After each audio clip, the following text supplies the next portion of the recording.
It was amazing to see today the Secretary of State arm in arm with a woman who has been a prisoner in her own country.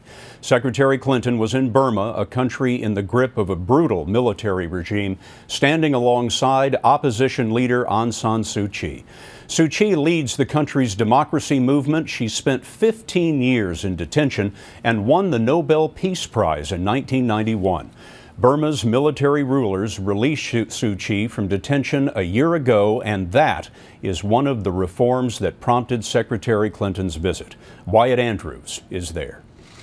In an embrace that first seemed hesitant but then grew emotional, Secretary Clinton and Aung San Suu Kyi sealed the bond they just made over Burma. Their strategy is to praise the Burmese government for its promises of political freedom and then work aggressively to hold the government to its word. We do see openings today that give us some grounds for encouragement. This will be the beginning of a new future for all of us, provided we can maintain it, and we hope to be able to do so.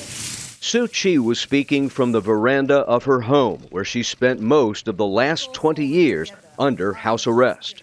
There will be no turning back from the road towards democracy. We are not on that road yet, but we hope to get there as soon as possible. Suu Kyi's influence over warmer relations with Burma cannot be overstated. Burma still has one of the worst, some say horrific, human rights records on earth. And if Suu Kyi did not believe the Burmese government was changing, Secretary Clinton's efforts here would lack credibility. Do you think this would be happening without her? I doubt that very much. Her steadfastness, her determination, her dignity in representing a better future, a democratic future for the people of this country, has inspired so many of her fellow citizens. For now, the U.S. Secretary of State has joined the winner of the Nobel Peace Prize in a bet on what might be possible. They admit the promised reforms will take time and could easily fail, but they've chosen to walk through an opening that's just too wide to miss. Wyatt Andrews, CBS News, Rangoon, Burma.